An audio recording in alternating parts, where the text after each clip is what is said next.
ইবাদত করে সৃষ্টিকুলের দুইটি জিনিস। এক নম্বর হচ্ছে মানুষ, আর এক নম্বর হচ্ছে জিন। দুই জাতিকে আল্লাহ তাআলা ইবাদত করার জন্য দুনিয়াতে প্রেরণ করেছেন। এরা মৃত্যুর পরেও এদেরকে হিসাব দিতে হবে এবং এদেরকে আল্লাহ তাআলার দরবারে দণ্ডায়মান হতে হবে। আসসালামু আলাইকুম ওয়া রাহমাতুল্লাহি ওয়া বারাকাতুহু। সম্মানিত দর্শক মণ্ডলী, আশা করতেছি সকলে ভালো আছেন। আমি আল্লাহ তাআলার রহমতে আপনাদের দোয়ার বরকতে আলহামদুলিল্লাহ ভালো আছি।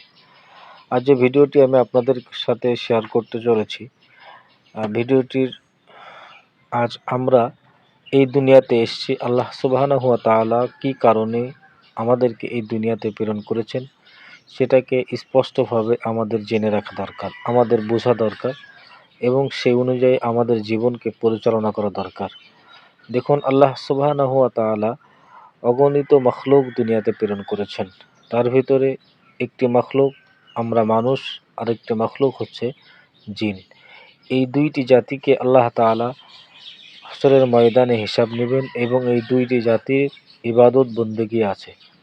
দুনিয়াতে ইবাদত করবার জন্য আল্লাহ সুবহানাহু ওয়া তাআলা আমাদেরকে পাঠিয়েছেন।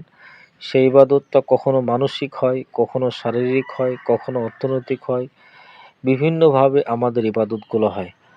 ইবাদতটা অনেক সময় দেখাই হয়, শোনাই হয় এবং চিন্তা শক্তিতে ইবাদত হয়। নিঃশ্বাসে, শ্বাস প্রশ্বাসেও ইবাদত হয়ে থাকে। ওই জন্য আল্লাহ সুবহানাহু ওয়া তাআলা আমাদেরকে অতি মায়া করে, দয়া করে যে দুনিয়াতে পাঠালেন, এই পাঠানোর প্রথম ভূমিকা হচ্ছে আমরা খলিফা।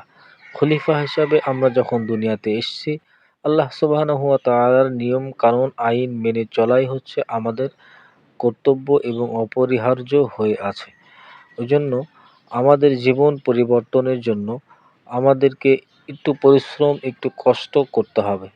দুনিয়ার একটু ভালো থাকার জন্য অনেক কষ্ট অনেক সময় আমরা করে থাকি, কিন্তু আল্লাহ সুবহানাহু ওয়া তাআলার বিধান মানার ক্ষেত্রে আমরা একদম অবহেলায় লিপ্ত হয়ে যাই।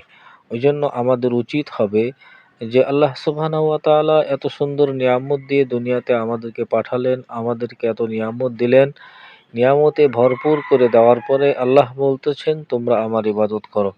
এখন এই ইবাদতটা আমাদের করতেই হবে, তা না হলে আমি আপনি কবর থেকে শুরু করে নিয়ে জান্নাত যাওয়ার আগ পর্যন্ত, তার মানে হাশরের ময়দান পর্যন্ত আমরা কিন্তু ধরা খেয়ে যাব।